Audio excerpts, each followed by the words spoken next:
would you call this a disaster movie? Is it a disaster of a movie, or is it a disaster? Is this where you're going with? No, Did I just steal the punchline? I agree. It is a disaster of a movie, but would you consider this like a disaster movie? Now, I know it's not like a hurricane or a meteor or something, but like this is, I don't know. It's supposed to be a monster movie, right? I guess, but I maybe for me it was like I had a hard time thinking of him as like a monster when. I mean, we're going to cover all this, but like they kind of do this to themselves. Like this, he's the result of human beings experimenting and messing with science. Yeah, well, we can get into this. I have some comments on this that I wrote down towards the end of the movie for sure. But I mean, you feel bad for fucking Godzilla. I don't feel bad for the people of Manhattan. Well, that's a ridiculous statement. What are you saying?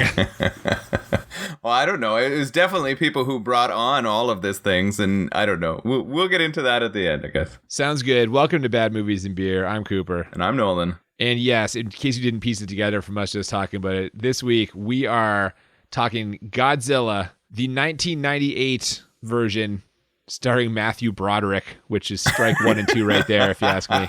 How many Godzillas have been made? God, man, I don't even know. There was just a beautiful box set was put out recently, fairly recently, that has like all of them. Not this one, I don't think, but like all the original ones. And I think it had like 20 movies in it, 20 to 25, like some absurd number. And was Godzilla sort of the start of the movie monster? Oh, no way, man. King Kong. Oh, King Kong was the first, and then Godzilla came after? Don't quote me on first, but I'm pretty sure the first King Kong movie came out in like 1930 something, 40 something. Okay, so I was just wondering, because I know there was such a huge collection of Godzilla movies and people who love Godzilla as sort of the epitome of the big monster movie. Yeah, there's a certain charm to it, I guess is the word I would use, because like some of the way they handled the effects of him, walking through destroying the cities, and some of his enemies, your Mothras, your Mecha Godzillas, like those are not like kitschy, but like there's a kind of like era specific charm to like, oh, look at that, it's just a guy in a suit, right? Like, you know what I mean? Yeah. And were many of them made in Japan? I cannot answer that question. I don't know. That was my it just always took place there. I always felt like they were like made and created for a Japanese audience. Well, I believe like he lived there, and in this one as well, he's like it's the Polynesian Sea, right, where he like kind of emerges from. And I think it has to do with where nuclear testing is taking place, and we'll get into all of this as we go into the plot here. This was actually a request this episode, our second request of the season. This one was requested by Zachary, one of our Instagram followers. So Zach, if you go by Zach, this is we're making it informal already. Zach is a friend of the show. Thank you, Zachary or Zach, for the recommendation. This is a great suggestion for the podcast because, wow, big budget movie in terms of, I just assumed TriStar, Sony, this must have cost a lot of money to create. Oh my God, a ton. Yeah, and the marketing too. Like we were alive when this thing was coming out, and everywhere you went, it was all over like drink cups and posters everywhere. And, it was a huge, huge deal. How much did they have to pay Puff Daddy and Jimmy Page to do the like theme song for this thing? I don't know, but I'll tell you right now, that's the best part of this movie. I spent 140 minutes of this shit waiting for that song to come in. It never happened till the very end, and like they drop a little bit in the middle there, but not very much at all. Yeah, it's a long time. I remember this CD, right? I remember this album, and I remember enjoying it. So I was like, oh, this is going to have a great soundtrack through here. We're going to hear them all the time. No, not really. No, it was not that at all. No, not even a little bit. That. No. So, yeah, request this week. And as you know, we always drink a beer somehow related to the movie. That's what we do here. The beer we are drinking today, what have we got, Noel? Okay, this is called Gamma Ray.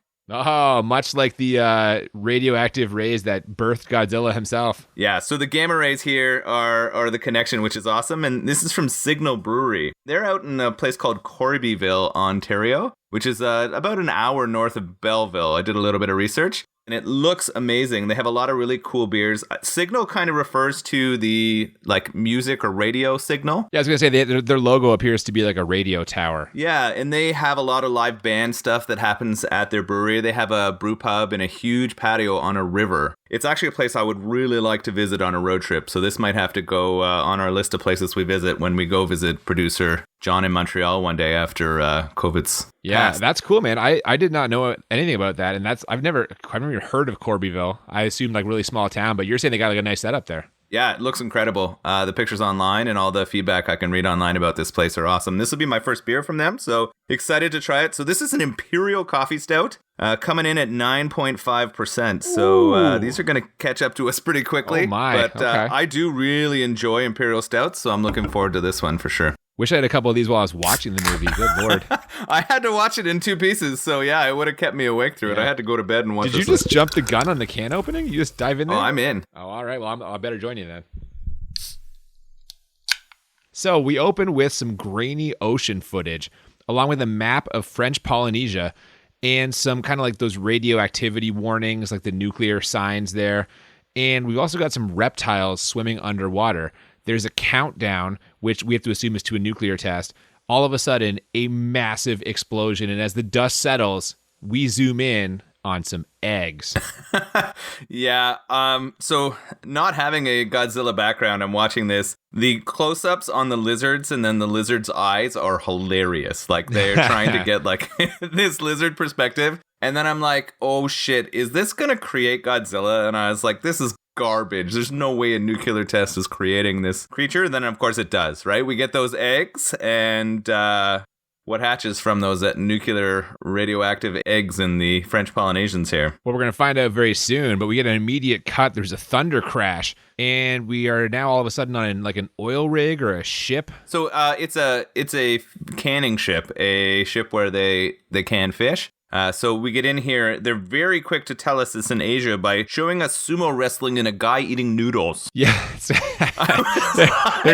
Is there any other stereotypes we can pull out immediately so that we know and we can locate this ship? Buddy, don't you worry. They pull another one out, a big one out very soon. So suddenly there's an alarm. Something big on the sonar is heading towards this ship, and it smashes into it. We clearly see an enormous tail. From there, we cut to Matthew Broderick singing in the rain. Literally, he's singing in the rain. Yeah, I laughed my ass off when he came in here. He's driving in a truck. He's singing in the rain. It's pouring down. The transition was kind of good because it was obviously wet and rainy in the ship as it goes. But it goes from this very like tense moment of this ship getting attacked by Godzilla to a very humorous one with Matthew Broderick. And immediately I'm like, how is he going to pull off this sort of protagonist of this monster film? Like usually you would have someone who's going to help defeat or fight it, and Matthew Broderick is not that kind of actor.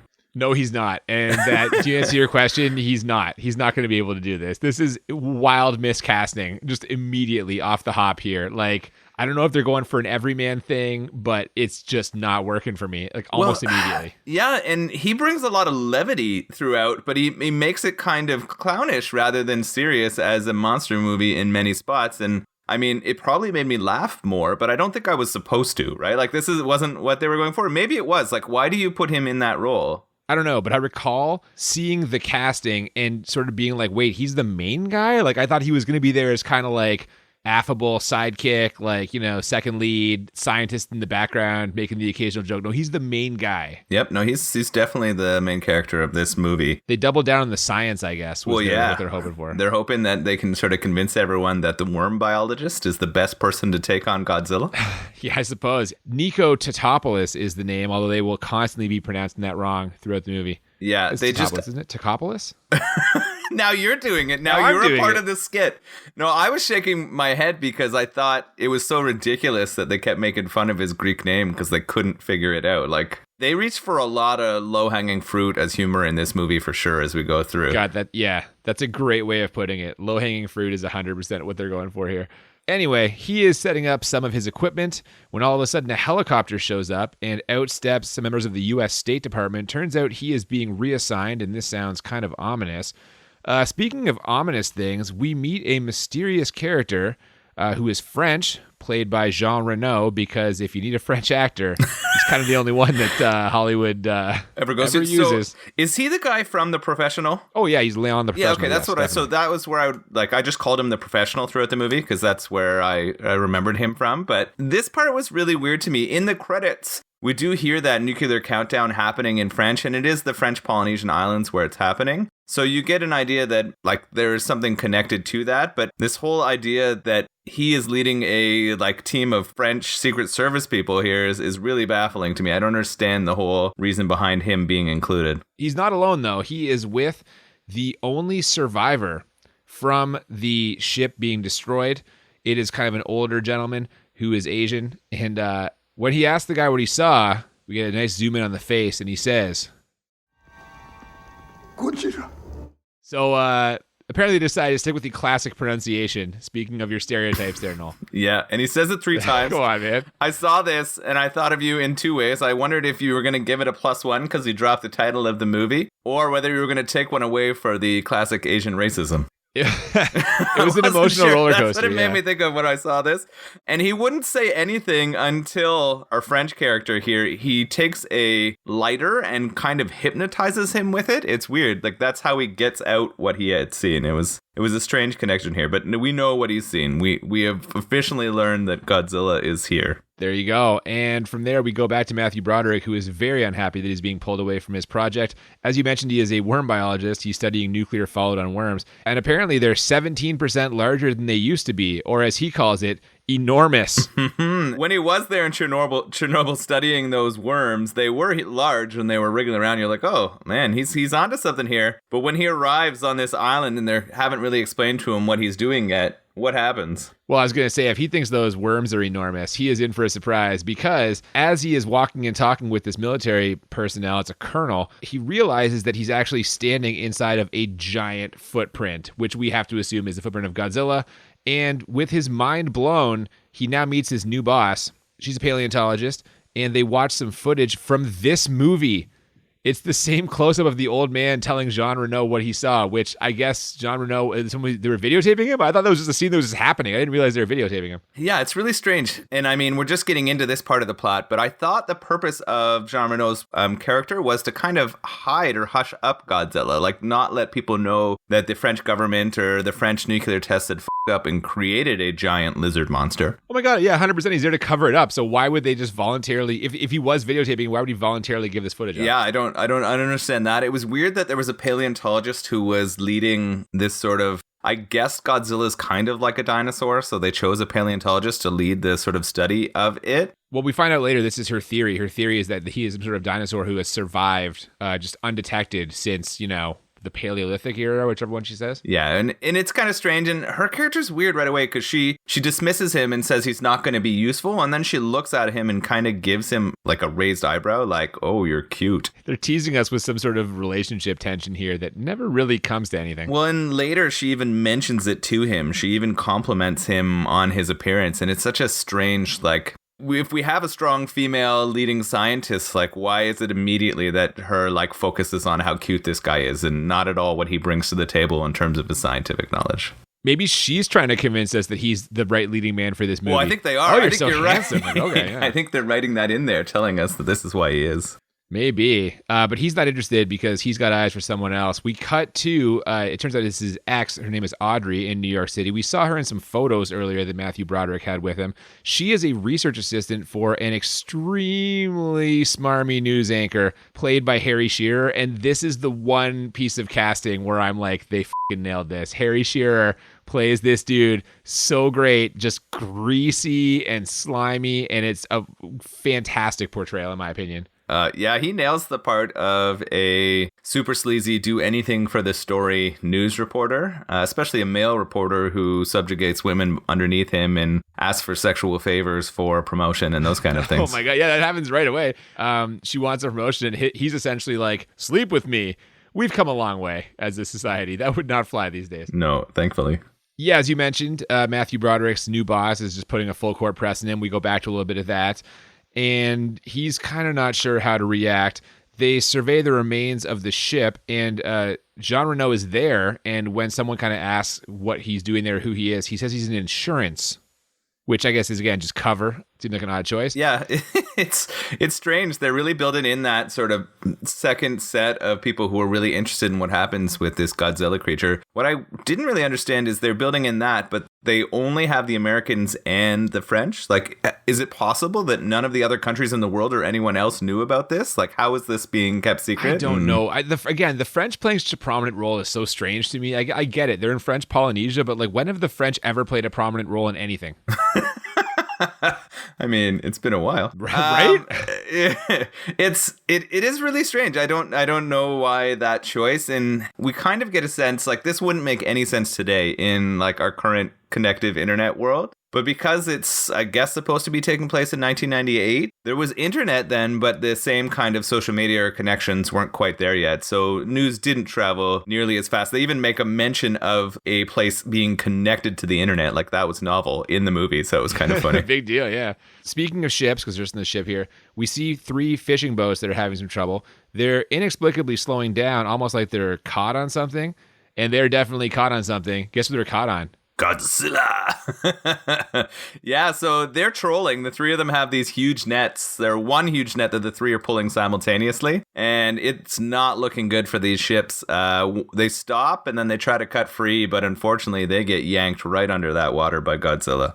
Godzilla's clearly after fish, right? Like, this is interesting to me. Like, the target was a giant fish canning boat, and now he's taken down some fishing trawling boats. What I didn't understand is why Godzilla made their way all the way to the eastern seaboard. Like, why are they coming towards the United States? That, to me, made no sense, right? Well, you've been to the eastern seaboard. They have fantastic seafood. And that's really why. He wanted a Maine lobster. So he there just... Do you blame him? They're delicious.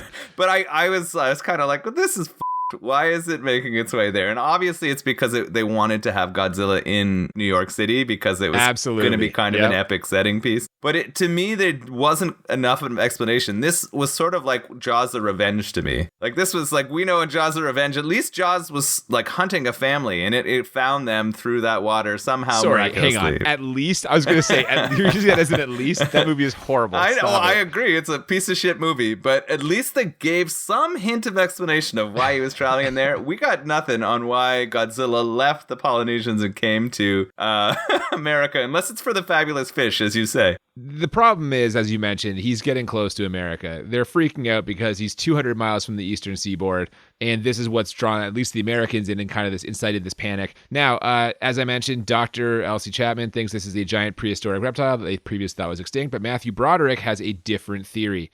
What about the traces of radiation? The radiation isn't an anomaly. It's the clue.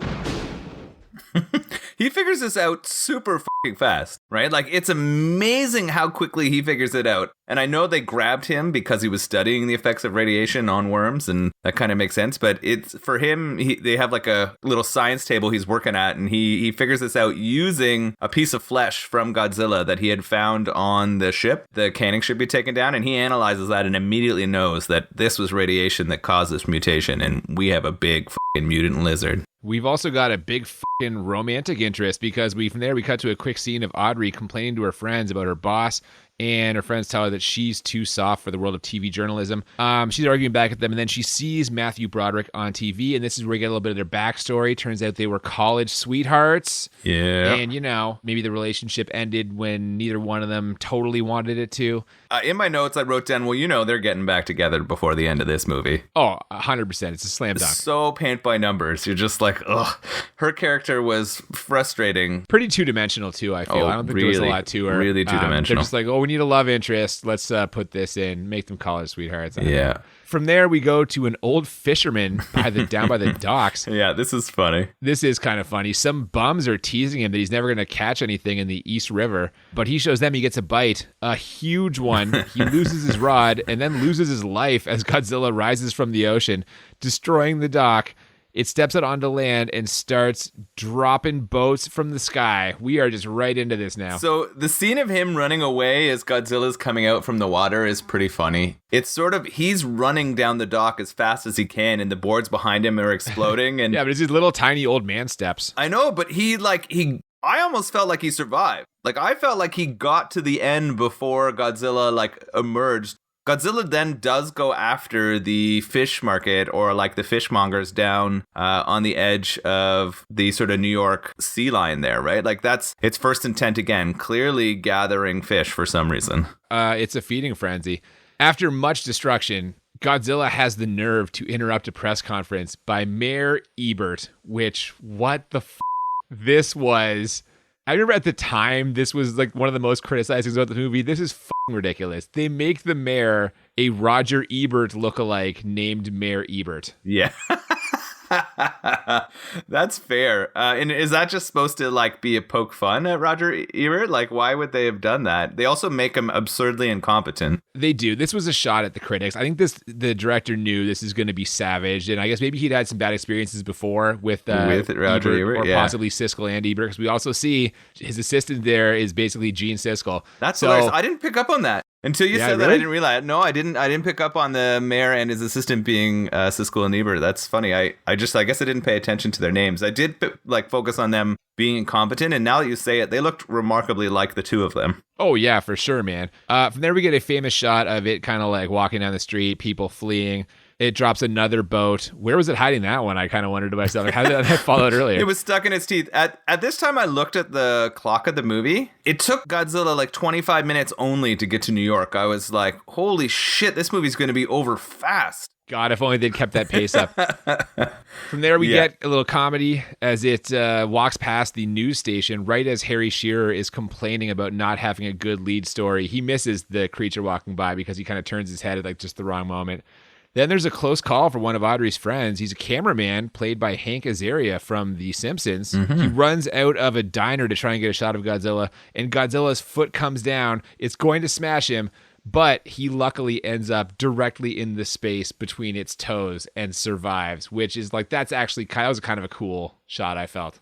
Is his name Victor and they call him Animal? They definitely call him Animal. I don't know if I caught his first name. Victor sounds right, though. His character's kind of funny. It's weird. He's very useful for pushing along the plot, but he's always just putting himself and the other people around him in really dangerous positions for the story. Yeah, it's funny you mentioned him being funny. I've seen Hank Azaria be a lot funnier in a lot of other things. Well, it's not like a ha-ha funny. It's funny in the choices that it makes in the movie, to me, I guess. Yeah, okay, that's fair. Well, you can't trash New York City without getting a little attention, so here comes the army. They're going to evacuate Manhattan. Also, somehow this massive reptile has disappeared, which, seems like bullshit to me. But as you point out, 1998, this is kind of pre-cell phones. There's less security cameras. I guess it's possibly conceivable that it could like hide in a fucking skyscraper or something. You know what? No, it isn't. No, you're right. There's no excuse. There's no way. It's so dumb. I wrote this down too. So there's all this panic. Everyone's getting off of the island of Manhattan, right? They're getting out of there. And while that's happening, Godzilla just disappears, just gone. And I'm trying to figure out, like, why would it disappear? What's the motive for not continuing to just fuck up the city? Like, why is Godzilla here? Why did it come all the way across the ocean? It clearly got the fish it needed down by the docks, but why is it wrecking its way through New York City? Yeah, there's no reason for that. Now, there is a reason for why it disappears, though, why it kind of goes into hiding, and we'll find that out a little bit later. But in the meantime, they scramble helicopters, news, police.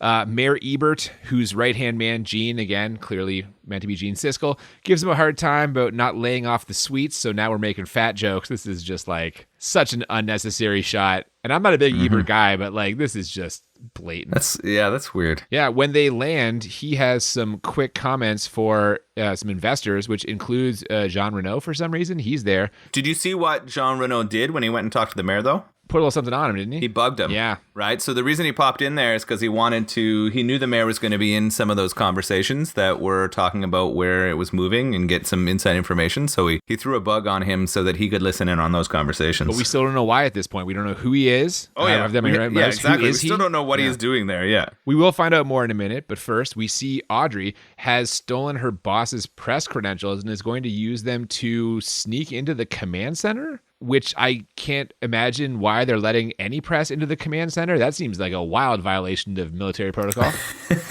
You do think if there was an emergency like this, you wouldn't be wanting a lot of press to be there trying to ask you questions as you're trying to figure out where this giant mutant lizard is. No. Also, I'm going to call bullshit on this. She wants this big scoop to kind of jumpstart her career, but the whole plan hinges on her sticking her photo on the outside of his laminated press pass, which inexplicably works. The military personnel running this command center take a look at what has to be as the bullshit cut and paste job and are like, okay. So that's kind of fucking nonsense. Well, there is so many things that go a certain way in this movie that are complete bullshit, right? Like you have to let 100 million, well, that's quite an exaggeration, but you have to let hundreds of things go for this to make any kind of sense, and it doesn't, even with that. Yeah. We see that Jean Reno has a mobile command center of his own set up in a UPS truck when, after reminding us that he's French by complaining about the quality of American coffee and the fact that the donut shop didn't have croissants, we find out that he bugged the mayor so he can listen in on private briefings.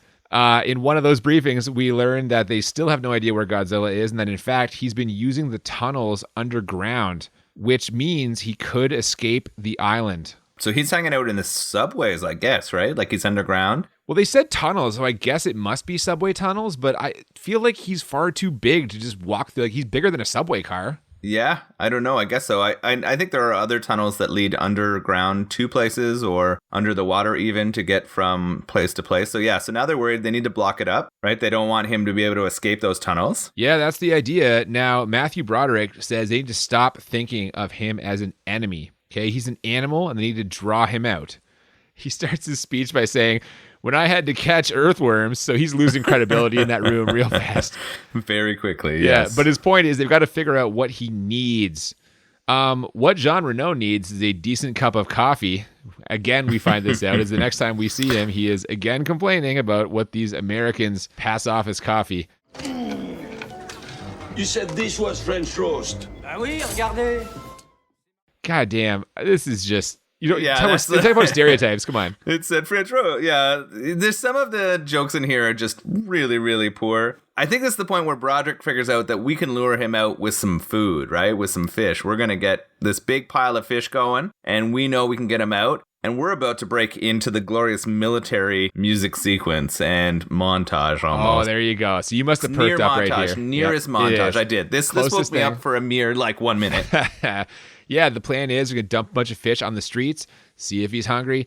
Everyone doubts this will work. The mayor, the army colonel, they don't believe it. But Jean Reno thinks it's very clever. It's not working, so Matthew Broderick decides to open some manholes so it can smell the fish more easily, which it does, and it bursts through the street looking vaguely realistic. I was kind of like, okay, this effect is not bad. 1998 computer effects was pretty solid. In my notes, I'm like, this looks so fake now. Oh, Jesus. But I did write, probably looks okay 20 years ago. I said vaguely realistic. Yeah, vaguely. so...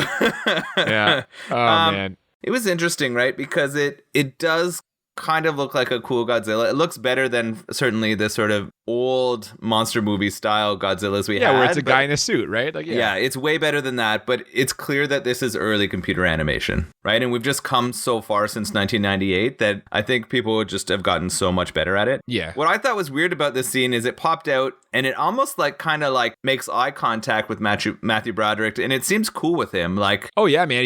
Matthew Broderick goes to take a photo and he uses the flash on his camera, which to me would be a bad idea. Like, you don't want to set anything off that's going to like startle the creature, but he does. Yeah, we get a kind of like a tender moment almost where it gets right up in his face while this like soaring music plays. And I just wrote down the majesty of nature. This is where we're getting the transition shots between people and the monster, and those are the ones I had the most problem with because they didn't work for me. The way that they spliced together the animation and the people, it actually almost harkened back to those old school monster movies where they're super zoomed in on a picture of like a real lizard or something, and then they have the other people run away in like a little spot. It felt like that to me a lot in this movie. I laughed a lot at it, but I don't think I was supposed to. No, this all just gets shattered though. This peaceful moment when the colonel orders them to fire at will, which they do many, many times with no effect. And automatically, I'm just like, I know how this is going to end. Okay. Like, you don't hire Matthew Broderick to hunt and kill the monster. You hunt him to become friends with the monster and teach us all a lesson about life. This is the thing. I'm like, he's not going to kill this thing. No fucking way. Well, I mean, why would you bring the biologist in to murder a monster. I was surprised that he wasn't more angry when the guns and firing started happening. Like, I expected his character to be outraged. But he doesn't get outraged. Matthew Broderick doesn't get outraged. No, he does not upset at all. Like, I thought he was going to be pissed at the military. He ends up running away because the shooting at Godzilla obviously makes Godzilla angry. And he falls over, and then Godzilla knocks like a statue of a famous American almost on top of him. It was like this really like weird comedic moment when it's supposed to be like our first Godzilla chase scene. Oh, yeah, man. He takes off. The army pursues him, and they keep shooting. This just causes tons of property damage. All the helicopters get destroyed. The mayor is furious. He's so mad he doesn't even want any more candy. They're just nailing punch him that down, one man. The fire breath I thought was pretty cool. When Godzilla unleashes the fire breath, I thought that the fire effects in this movie looked really good. It's funny when the military try to shoot him with their helicopters, but instead blow up the Chrysler building. The military really fucks it up. Yes, they right? do. Like, they really, really fuck this up. And then I'm just sort of like, why is Godzilla here? What does Godzilla want? That just kept going through my mind, right? Like, why is he here? You know what? Fair. Matthew Broderick has a theory, though. So we see him later. The next time we see him, he's at the military command center, and actually it's Audrey who spots him. He's in a drugstore just buying all the pregnancy tests. Yeah, this was funny. He's got like handfuls of pregnancy tests, and then his longtime girlfriend walks in and is like, what have you been up to? Exactly. They reconnect here. Turns out that she dumped him, we find this out, and he's still a little mad, but you'd never know it by his acting because Matthew Broderick doesn't get angry. About those pregnancy tests, turns out Godzilla is pregnant. But how? The answer is Godzilla, like some reptiles, can reproduce asexually. Where's the fun in that? Oh, yeah. He is figuring out that, yes, Godzilla is pregnant and is going to have babies. And it might explain why Godzilla is now using the underground of New York City to, like, obviously hide from the military or hide from other people. It might explain why Godzilla's gone underground. Why New York, though? Why not any number of other far less populated areas? Yeah, I don't know. It doesn't. It works for the movie, right? And so many of the other things that happen in this movie work because it's in the movie, and that's what happens, right? That's 100% what it is. They just wanted to set this thing in New York, and so they decided to do it. So he has to get that info to the lab. He leaves Audrey there, and she steals a top secret videotape. She's career-minded, and it looks like it might work. She might get on the air, but not before we see that Godzilla is back in the tunnels. We get a shot of what appears to be a dead end. Some guys are in the tunnel, and they think they've reached the end of this thing, but then an eye opens, and it fills the whole tunnel. And I actually kind of thought that was a cool shot, too. That was a good shot. I'm pretty sure that's one of the trailer shots. I kind of remember that shot. That sounds familiar, yeah. I thought the eye was well animated, too. I did think they did a good job on that part. Yeah, man. And now we go to a military briefing. Matthew Broderick reveals his findings. He says, forget about killing this creature. We have to find the nest. And they have to do it soon because the eggs are going to hatch. There's some doubt in the room, and it gets worse when a news report airs, not with Audrey. Yeah, so I guess when she submitted her news story, the person who puts it on the air brought it to Harry Shearer and said, hey, look what we found. Definitely a greasy move there, but I guess he's looking out for himself because, you know, Shearer's going to keep giving him work if he gets that there. Yeah, it makes sense. Either way, this report airs, which makes everyone in the briefing very unhappy, especially because it includes all of the secret info and Matthew Broderick's theory that he just told them about. So there's absolutely no doubt where this came from. So he's fired. After they make fun of his name several times again, because, you know, Greek names are too hard to say. Sure. It is in this moment that we got the very first glimpse of the Jimmy Page P. Diddy song. There's just a little tease here. They do a little song tease, and I was like, oh, why are you not working in more of the songs from that album into this movie? It would make it so much more enjoyable for me. I agree. You know what will make this less enjoyable is watching Matthew Broderick doing more of his angry acting. But he does when he confronts Audrey. I called it faux drama. I wasn't convinced at all. It was so bad. He could not get mad. He just doesn't know how. Yeah, he stomps off. He leaves in a cab. But the cab driver skips the ramp to the airport. Matthew Broderick tells the driver to stop. Turns out the driver is Jean Reno. And we find out, is from the French Secret Service. And he needs Matthew Broderick to help him find the nest because the Americans aren't going to. So not only are the French here inexplicably, they are 2 steps ahead of everybody else. They're on top of this shit.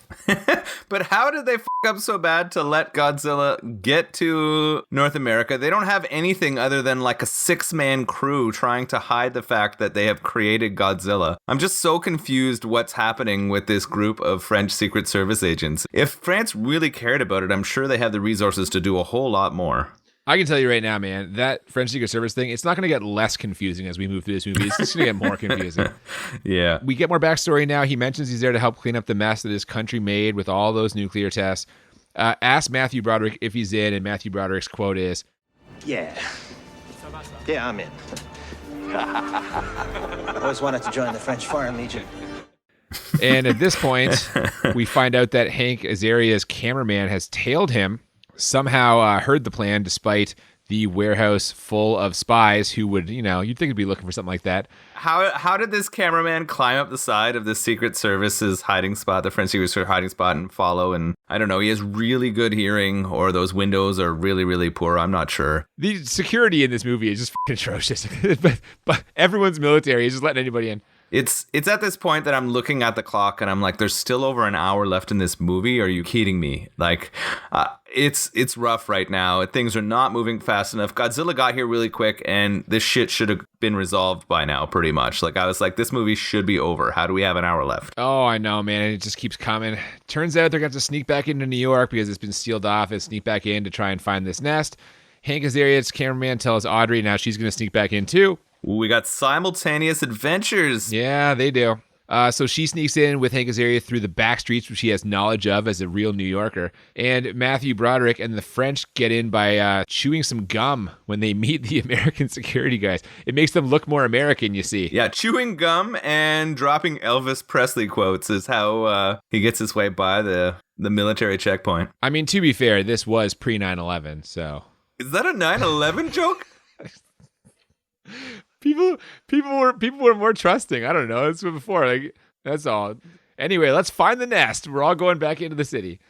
Amazingly, they find it almost right away. Like, literally. They find the creature anyway. It rises up out of the tunnel and back onto the street, and they follow it. The military has a trap set in the park, but Godzilla doesn't go for it, so they just start shooting anyway. This is interesting because they try to do the same trap as they did before, but Godzilla figures it out. Gets close, is lured by the giant thing of fish, but then sees all the military below and is like, wait a second here, what happened last time? Yeah, it's learning. Yeah, and as soon as it backs out, gets attacked again. There's like 1,000 helicopters are after it, tanks, got ground soldiers, but it all does nothing, and then it jumps in the river. It's like a perfect dive. It would have got like a 10 out of 10 on the no splash rating. Like, It was amazing as it gets in there. Well, unfortunately for it, beautiful dive or no, they've got something waiting for him in there. It's submarines. Yeah, the Navy. This is the point in my notes where I wrote, how is there still 50 minutes of movie left? Like, I hit the point a little later than you did, apparently. You got in 10 minutes longer than me. Yeah, that was it for me, though. Especially because the submarines score a direct hit.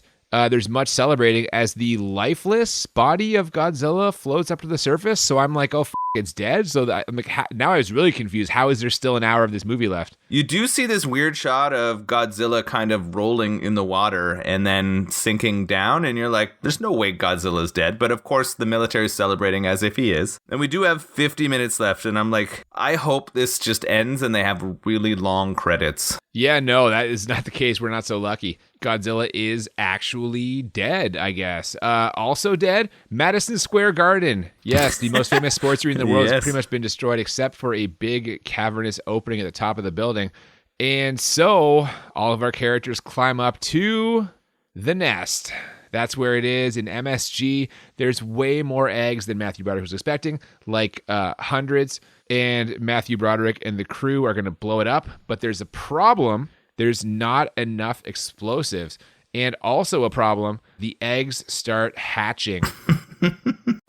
Yeah, somehow the Godzilla has come all the way to New York City to choose MSG as its nest. Crawled up from under in the subway, puts a hole like right through the floor of the garden, like right in the middle of it, and lays eggs all over the garden and in the stands and all over. It's actually... Maybe Godzilla's a Knicks fan.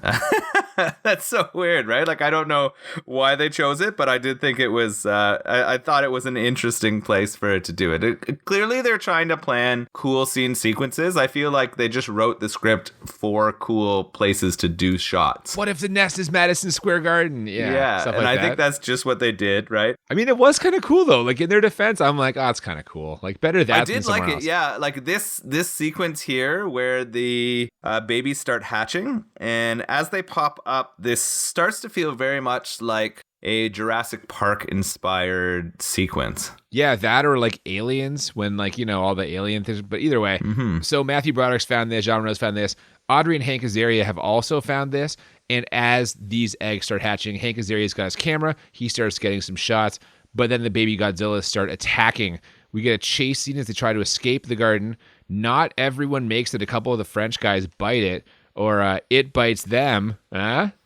I don't know, yes. Man. I'm trying to make this shit entertaining. Yeah, I know. Unfortunately, not all of the French Secret Service are going to be getting out of here. In fact, only one of them is going to be making it out of MSG here. So the people who are in there, Frank Azaria, Matthew Broderick, Audrey, they're all trying to get into the hallways, right? Try to get out of the middle of the stadium and away from these mini Godzillas that are being born. And there is a lot of them. And they're being chased by like dozens of these things throughout. This chase lasts a long time, and it is ludicrous. Matthew Broderick should have died like 7 times. At one point, they have him completely surrounded, but they wait like 5 minutes so he can get in an elevator before they try attacking him. And then somehow he's able to just push one of them out when the door closes without it, you know, like triggering the safety open for some reason, which absolutely would happen.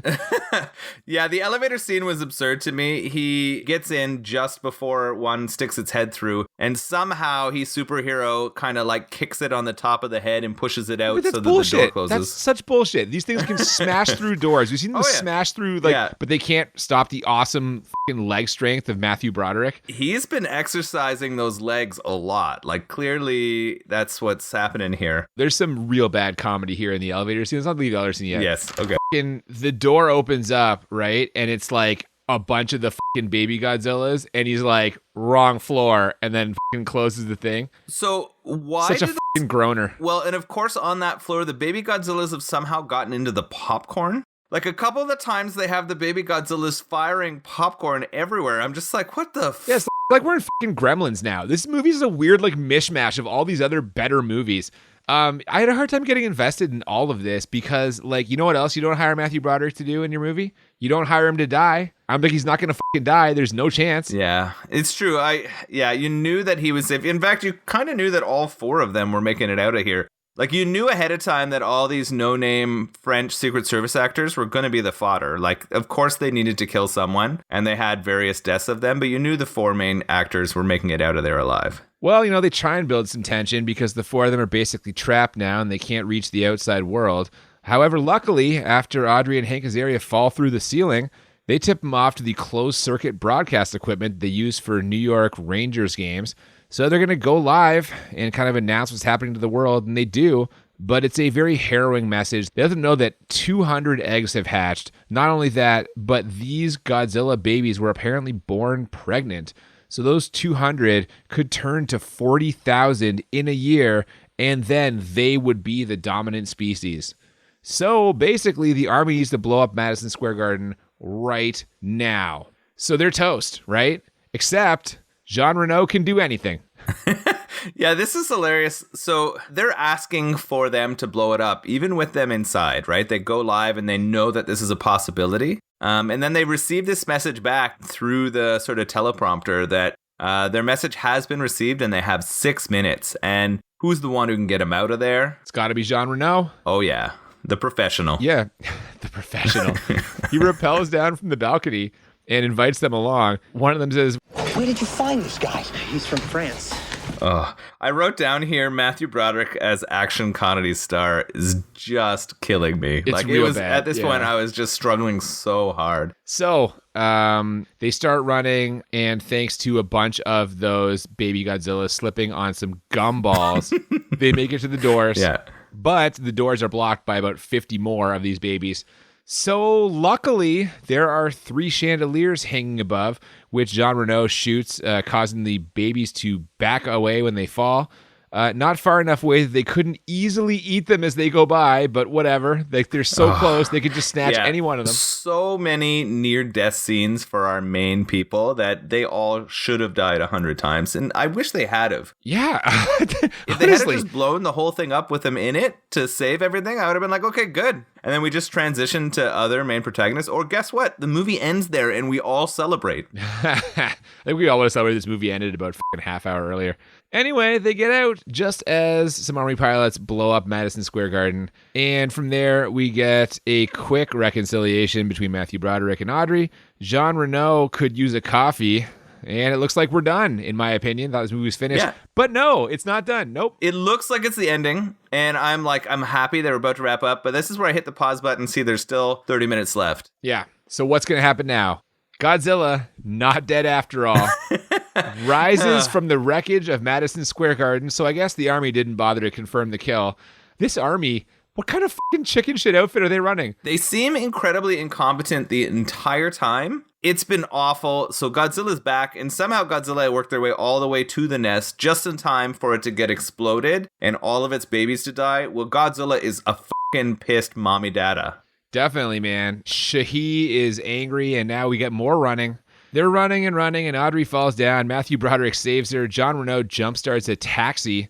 Godzilla is chasing them and should have caught them, again, 100 times. There's no reason why he wouldn't have caught them. Yeah, this part is complete bullshit. Doesn't catch them when they're running. They hotwire a cab. They're throwing down all these really garbage New York City traffic jokes about which is the best route to take kind of thing as they're going. They get themselves stuck in a tunnel, right? A closed tunnel. It would be a good idea, except the tunnel is blocked off, so they're trapped now.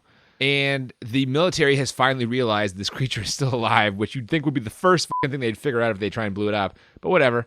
They tell the planes turn around.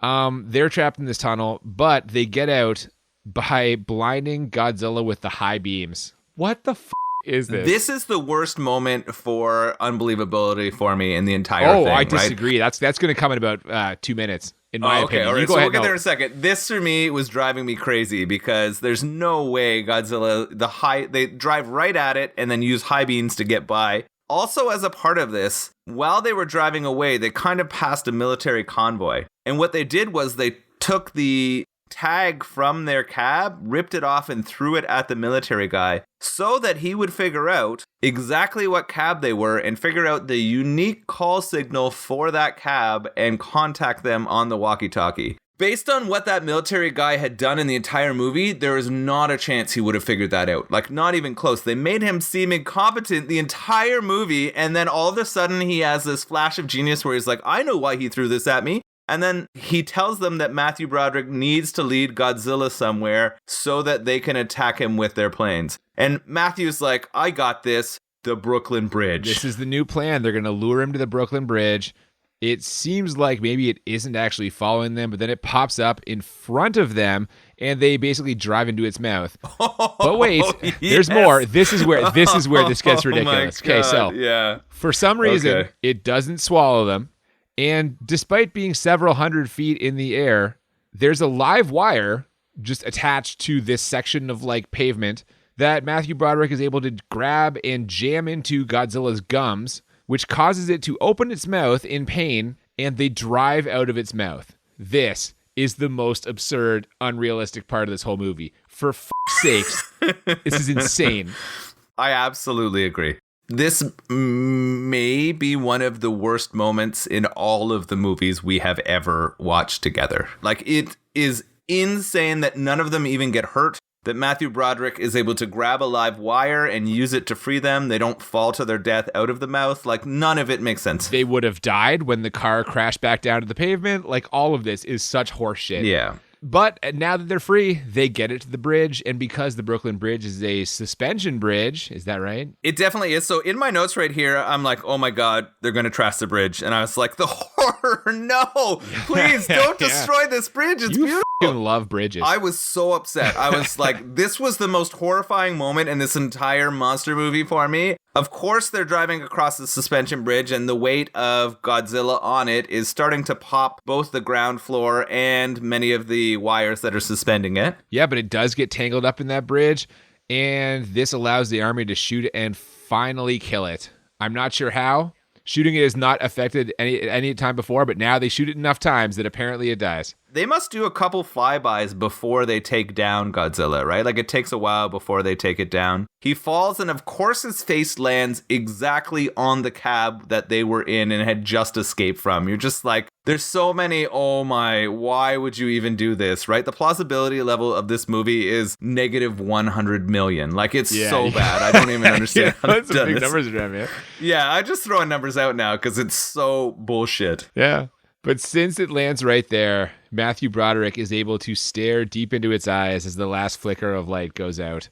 And now we get much hilarious celebrating, and Siskel and Ebert break up. Thumbs down is the fucking joke we get to end this shit on. God damn. When Broderick is with Godzilla and the eye closes and you get that moment, this is where I was like, humans created this, they killed all of its children in front of it, and then they kill it. And I was like, we're horrible. Because the celebrations that come after, there's these insane celebrations that are so corny. We get all these people hugging each other and like celebrating all over New York. And you're just like, this is fucking awful. Shouldn't we be mad at ourselves for being pieces of shit and creating this in the first place? Well, Jean Reno feels that way. Yeah, he tells us. He said it earlier. Yeah, I agree. I did not get that thumbs down. When they do that breakup and he walks away and he gives it the thumbs down, I was just like, oh, what is this? But I didn't understand it. I feel really bad that I didn't pick up the Siskel and Ebert. You know what? Were you watching Siskel and Ebert when we were younger? Yeah. Oh, yeah. Okay. Then I you have no definitely watched it. Like, I know what they both Terrible look like. Job by you, Noel. As soon as you said it, I was like, oh, like it connected immediately when you said it, and I was like, oh, I just missed their names. I hadn't written down their names, and but you're right, they were that was a weird shitting on them, just savaging them. Yeah. So at this point, Audrey quits her job. She's taking her story with her. Also, Jean Reno took the tape from the video camera that Hank Azaria had, and he walks off. And then we cut back to the middle of Madison Square Garden. And there's one egg that was not destroyed. And that egg hatches. A baby cries. And then, finally, after all of the minutes of this movie, I finally get the Puff Daddy Jimmy Page song, Come With Me, as the credits roll. The credits are the best part of this movie for two reasons. The song is one. The fact that it's over is the other one. I have never been so excited for credits in my entire life as I was when that came on. Holy shit, man. I'm not going to argue with you. I have in here, I still don't understand the French government angle. It completely baffled me. I was pissed that every one of that crew of four walked away happy. You don't hire Matthew Broderick to die. No, you don't make a Matthew Broderick like upset or grumpy movie for sure. I thought it was funny that the egg hatched in the like Nick's locker room. Like it seemed like it was right in their like change room or whatever. Sequel that we never got. Yeah, and this has to be like, if we're looking at all Godzilla movies ever made, this has to be in the bottom 10%. I mean, this sounds like a perfect time to transition to us rating the movie. We're done. We're done with this now. Let's go to the ratings. The way this works, we rate the movie on a scale of 1 to 10. We do it twice. 1 to 10 for how bad it is. 1 to 10 for how enjoyable it is. The goal is to find movies that are a 10 or a 10 on both scales, or as we call it, a crit 20. And so I'm going to go first with how bad this movie is. It's funny because I always write down the ratings like right after I watch it when it's fresh in my mind. Yeah. And I wrote down this is 10 out of 10 bad for all the reasons that we've just talked about. It's implausible. The casting was terrible. Like, there's so many times when everyone should have died and just didn't. There's no reason this movie needs to be like 2 hours plus. It's fucking bullshit. And then in the course of us talking about it, I found myself, I don't know if it's because we're doing this, I'm like, it can't all be negative. I'm trying to like defend certain parts. This part was okay. And I'm kind of like, should I change this to a 9? Like, I know I wrote down 10. No, I'm going with my original instinct. This is 10 out of 10 bad. This movie blows. It was a complete disaster when it came out. It's a complete disaster now. What a pile of shit. What do you think? I didn't write 10 down in my notes. Don't tell me it's an 8, though. Don't tell me it's an 8. I wrote down 9 bad, but I'm trying to figure out why I justified the 9 bad and not a 10 bad. You've talked yourself out of it. I have super fond memories of the sort of recording of this time, but I don't. So I wrote down 9. You're gonna give it a 9 because of the song? I wrote down 9, but after talking to you about it, I'm throwing the 10 on the table. This is 10 bad. Okay. All right, that's, you know what, I hope I didn't influence you in that, because we often disagree on this. No, I know, but I have no reason to not make it a 10. Like, I really don't have a way to defend a 9, and 9 is a pretty high bad score, but I think it is a 10 bad after our conversation. But how enjoyable, that's the question. How enjoyable was this movie for you? I always struggle more with enjoyable. I know. It's always a really difficult one mention it for every me. time. Like, I'm sorry, I gotta stop mentioning okay. it. The number I wrote down for enjoyability was 4. Okay. It was way too long. I really hated a lot of the scenes of Godzilla mixed in with the cityscape, and the sort of like close up of Godzilla and then the people there was really bad. I really disliked the choice of sending it to New York. I did like the scenes in MSG because I thought they were kind of clever and that was kind of fun. I laughed at some really shitty parts that probably shouldn't have been laughed at. But overall, it just felt like a really drag-on waste of time with a bunch of really bad decisions. I agree with you. That's why I have it as a 1. Oh, shit. Okay. This yeah, movie right. Yeah. was not enjoyable, even a little bit. Like, dude, I was just like dying the whole time I was looking at the clock. I couldn't believe how much this movie was left. I was like, please end this movie. I kept waiting for the song. It didn't show up until the end. It was full of just like these stereotypes and these just like paper thin characters that brought nothing those are to bad it. too. Again, at no point was I invested in the well-being because I knew they weren't going to die. Someone got this idea, this big budget idea, and it's almost like they just felt like as long as we put enough money in this, people will come see it. And they didn't bother to invest in like a story that makes sense or good casting or characters that are well developed. Do you think this is one of the top 10 worst big budget movies of all time? I mean, here's the thing. You and I, before we started this podcast, looked at a lot of like bad movie lists, and how many of these was this on? I feel like it was on a lot of them. Yeah. For me, I will never watch this again. Oh, me either. And No I'll way. feel great about never watching it again. So yeah, for me, it's a 1. How'd you feel about this beer? Gamma Ray, the Imperial Coffee Stout. Signal Brewing Company out in Corbyville, Ontario, sort of nailed this Imperial Coffee Stout for me. I find that some of the Imperials can be hard to drink more than one of because they can be either really high alcohol content or super sweet, and this didn't really hit either of those. I took 2 down in the recording of this, no problem. Although it's 9.5% and it has a bit of that warming feeling, it is not a difficult to drink stout in any way. I also took you down and I'm drunk. I had a couple beers earlier before we started recording, and I am now just thoroughly intoxicated. But I agree with you. It's got a little heat. It's a little stiff, but pour smooth, drink smooth. I'm excited to try some more stuff from Signal. I'm going to look to order some of their things online, and I would love to do a pit stop sometime as we're heading our way across Ontario. Yeah, man. So good stuff all around. And as I mentioned, feeling pretty good right now. So there's that. Next week's going to be good. Tell me, are you familiar with the work of Charles Bronson? So I can picture Charles Bronson in my head. I remember him kind of being like a tough guy, kind of mean streets guy, but I don't know anything about his acting work, no. So in every movie that he's in, essentially, Charles Bronson wages a one-man war on crime or whoever for revenge because something horrible always happens to his like family or whatever. And so next week, we're going to be enjoying a one-man war on crime in Charles Bronson's Murphy's Law. Is that what it's called? Yeah, he plays Jack Murphy. And it's Murphy's Law. What is Murphy's Law again? Murphy's Law is the saying that anything what happens that can happen will happen or something like that. Yeah, that's right. Not. I'll tell you right now, that's not Murphy's Law in this movie. You're gonna find out. Yeah. So we're gonna enjoy a little late period Charles Bronson waging a I'm one-man excited war. for this. Yeah, that'll be next week. Until then, if you haven't already, please follow us on social media, Instagram and Twitter at the BMB Podcast. Yeah, if you have any recommendations for movies or beer, feel free to send us a DM on our social media or to send us an email at thebmbpodcast@gmail.com. That's what Zachary did, and we did his episode today. Thank you again for the recommendation, Zachary. We appreciate that. Until next week, I'm Cooper. And I'm Nolan. And we'll see you next time on Bad Movies and Beer. Keep it Frenchy. Oh, they can't get a good cup of coffee. Size does matter.